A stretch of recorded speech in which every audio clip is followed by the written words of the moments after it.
Friends, எல்லாரும் நல்லா இருக்கீங்களா? இந்த சமையல் சேனல் வழியாக உங்கள் எல்லாரையும் சந்திக்கிறதுல மிக்க மகிழ்ச்சிங்க. சிம்பிளான சமையல் எக்ஸலண்ட்டான டேஸ்ட்டில் வரணும்னா நம்ம சேனலை தொடர்ந்து பாருங்கள். உங்களோட கருத்துக்களை கமெண்ட் செக்ஷனை போஸ்ட் பண்ண மறக்காதீங்க. வாங்க கிச்சனுக்கு போகலாம், சுவையாக ஆரோக்கியமாக சமைக்கலாம். இப்போ நம்ம பன்னீரை வச்சு தாங்க ஒரு சைட் டிஷ் செய்ய போகிறோம். இந்த சைட் டிஷ்ஷை பொறுத்த வரைக்கும் சப்பாத்தி, பூரி, ஃப்ரைட் ரைஸ், புலாவ், பிரியாணி இப்படி எல்லாத்துக்குமே ஒரு சூப்பர் காம்பினேஷனாக இருக்கும். நான் சொல்கிற இந்த அளவுகளை கொஞ்சம் கூட மாறாமல் செஞ்சு சாப்பிட்டு பாருங்கள். ரெஸ்டாரண்ட்டில் சாப்பிட்ற அந்த டேஸ்ட்டை விட உங்கள் டேஸ்ட்டு தான் ரொம்ப நல்லா இருக்குன்னு வீட்டை எல்லாருமே பாராட்டுவாங்க. முதல்ல அடிகனமான ஒரு பேன் எடுத்து ஸ்டவ்வில் வச்சுட்டு ஸ்டவ்வை சுவிட்ச் ஆன் பண்ணிவிடுங்க. மிதமான தீயில இருக்கட்டும். அதில் 1/2 டேபிள் ஸ்பூன் அளவுள்ள மிளகு, 1/2 டேபிள் ஸ்பூன் அளவுள்ள சீரகம் சேர்த்துக்கலாம். அதற்கு அடுத்தது காரத்துக்கு காஞ்ச மிளகாய் சேர்க்குறோம். இதில் நான் இன்னைக்கு ஒரு 8 காஞ்ச மிளகாய் சேர்த்துருக்கேன். உங்களோட காரத்துக்கு தகுந்த மாதிரி சேர்த்துக்கோங்க. கலருக்காக காஷ்மீரி மிளகாய் 2 சேர்த்துருக்கேன். நீங்கள் காஷ்மீரி மிளகாய் தூள் வச்சுருந்தீங்கன்னா கூட நான் சொல்கிற சமயத்தில் அதை சேர்த்துக்கலாம்.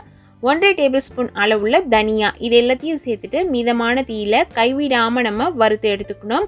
மிளகாயோட காரம் உங்களோட காரத்துக்கு தகுந்த மாதிரி மிளகாவை நீங்கள் குறைவாக கூட சேர்த்துக்கலாம். அது உங்களோட விருப்பம் தான்.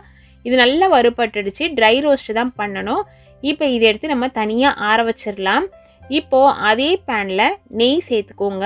இந்த ரெசிபி பொறுத்த வரைக்கும் நிறைய நெய் சேர்த்து தான் செய்ய போகிறோம். நெய் தாராளமாக சேர்த்துட்டு பன்னீர் துண்டுகளை இது போல் கொஞ்சம் பெரிய பெரிய துண்டுகளாக கட் பண்ணி எடுத்து இதில் சேர்த்துட்டு நெய்லேயே நம்ம ரோஸ்ட் பண்ணி எடுக்க போகிறோம். பன்னீர் வாங்கும்பொழுது பன்னீரோட கவரில் மலாய் பன்னீர் அப்படின்னு போட்டிருக்கோம். அது போல் போட்டிருக்க பன்னீர் வாங்கிக்கிட்டிங்கன்னா உடையாமல் நமக்கு கிடைக்கும். இது போல் சேர்த்துட்டு மிதமான தீயில வச்சு பன்னீரை 2 சைடும் நல்லா கோல்டன் கலரில் வர வரைக்கும் மெதுவாக திருப்பி விட்டு நம்ம பன்னீரை பொரிச்சு எடுத்துக்க போகிறோம். நீங்கள் எண்ணெயில் செய்ய போகிறீங்கன்னா எண்ணெய் கொஞ்சம் கூடுதலாக எடுத்துகிட்டு டீப் ஃப்ரை கூட பண்ணி எடுத்துக்கலாம். உங்களோட விருப்பம் தான். ஆனால் ட்ரெடிஷ்னலாக இந்த ரெசிப்பியை நெய்யில் தான் செய்வாங்க. ஏன்னா நம்ம செய்கிற ரெசிபி என்னென்னு பார்த்தீங்கன்னா பன்னீர் கீ ரோஸ்ட்டு. அப்போ இதில் நெய்யோட அளவு கொஞ்சம் அதிகமாக தான் இருக்கணுங்க. இது போல் கோல்டன் கலரில் வர வரைக்கும் வெயிட் பண்ணி பன்னீரை மெதுவாக திருப்பி போட்டு பொன்னிறமாக நம்ம ரோஸ்ட் பண்ணி எடுத்துக்கலாம். இப்போ பாருங்கள், நம்ம சேர்த்த பன்னீர் எல்லாமே ஒரு சைடு நல்லா கோல்டன் கலரில் செவந்து வந்திருக்கு. இது போல் நமக்கு செவந்து வர வரைக்கும் இந்த பன்னீரை ரோஸ்ட் பண்ணி எடுத்து வச்சிடலாம்.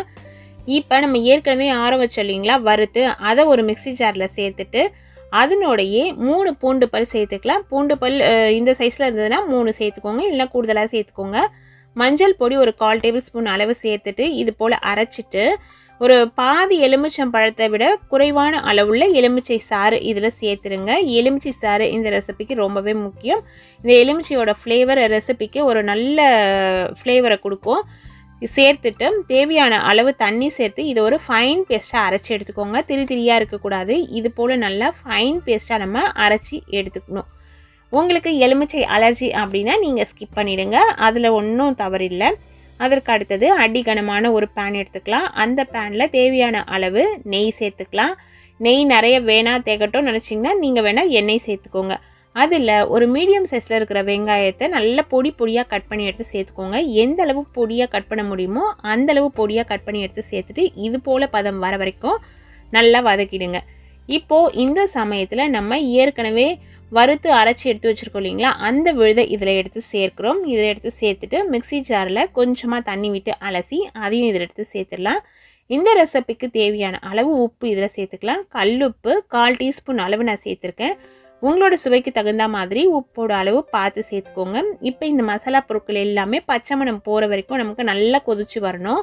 ஏற்கனவே நம்ம இதை வறுத்திருந்தாலுமே கூட இதில் பச்சை மணம் கொஞ்சம் இருக்கும், அதெல்லாம் போகணும். இது போல் நமக்கு சுருங்கி நல்லா இது வதங்கி வரணும். ஏன்னா இதில் நம்ம பச்சையாக தான் பூண்டு சேர்த்து அரைச்சோம். இது போல் நல்லா முத்து போல் கொதிச்சு வர அந்த சமயத்தில் 4-5 டேபிள் ஸ்பூன் அளவுள்ள தயிர், ரொம்பவும் புளிக்கக்கூடாது, அதே சமயத்தில் பால் மாதிரி இருக்க தயிராகவும் இருக்கக்கூடாது. மிதமான புளிப்பில் இருக்க புது தயிரை கட்டிகளாக இல்லாமல் அடிச்சுட்டு அதை எடுத்து இதில் சேர்த்துக்கோங்க. ஏன்னா இந்த ரெசிபிக்கு நம்ம தக்காளி சேர்க்க போகிறது கிடையாது. அதனால தான் புளிப்புக்காக எலுமிச்சை சாறு விட்டோம். இப்போ தயிர் சேர்த்துருக்கோம். உங்களுக்கு விருப்பம் இல்லைன்னா எலுமிச்சை சாறு கூட நீங்கள் ஸ்கிப் பண்ணிவிடுங்க. ஆனால் ட்ரெடிஷ்னல் ரெசிபியில் கண்டிப்பாக எலுமிச்சை சாறு சேர்த்து தான் செய்வாங்க. இது போல் நல்லா சுருங்கி வந்த பிறகு நம்ம ஏற்கனவே நெய்யில் வறுத்து எடுத்து வச்சுருக்கோம் இல்லைங்களா பன்னீர், அந்த பன்னீரை எடுத்து இதில் சேர்த்து உடஞ்சிடாமல் கலந்து விடணும்.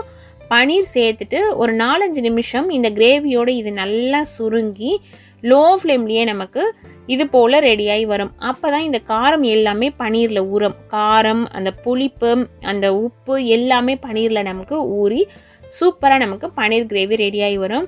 இப்போ பாருங்கள் எந்த அளவு மேலே எண்ணெய் எல்லாமே பிரிஞ்சு வந்திருக்கு. நம்ம சேர்த்த நெய் இதில் தனியாக நல்லா பிரிஞ்சு வந்திருக்கு பாருங்கள். இது போல் ஒரு பதம் வர வரைக்கும் கலந்து விட்டு லோ ஃப்ளேமில் வச்சு நல்லா சமைச்சு எடுத்துக்கோங்க. நம்ம செஞ்சிட்ருக்க ரெசிபி மேங்களூர் பன்னீர் கீ ரோஸ்ட்டுங்க. இப்போ இறக்குற பதம் வந்துருச்சு. இந்த சமயத்தில் நல்லா தாராளமாக கொத்தமல்லி இலைகளை நல்லா பொடியாக கட் பண்ணி எடுத்து இதில் சேர்த்து நல்லா கலந்து விட்டுட்டு வேறு ஒரு பவுலில் சேஞ்ச் பண்ணிக்கலாம். கொத்தமல்லி இலைகள் சேர்த்த பிறகு இது நிறைய நேரம் நமக்கு குக் ஆகணும் அப்படிங்கிற அவசியம் இல்லை. இது சூப்பராக ரெடி ஆயிடுச்சு. இப்போ இதை பவுலில் நான் சேஞ்ச் பண்ணிக்க போகிறேன்.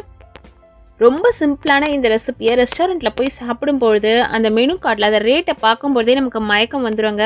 ஆனால் அந்த டேஸ்ட்டையே ஓவர்டேக் பண்ணுற அளவுக்கு நம்மளோட டேஸ்ட் இருக்கும். அதனால் இந்த ரெசிப்பியை இதே அளவுகளில் பக்குவம் மாறாமல் செய்யுங்க. டேஸ்ட் வேறு லெவலில் வருங்க.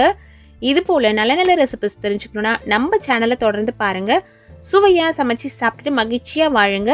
சுவையாகவும் இருக்கணும், ஆரோக்கியமாகவும் இருக்கணும்னா நம்ம சேனலை பார்த்து சமைங்க. Thank you friends.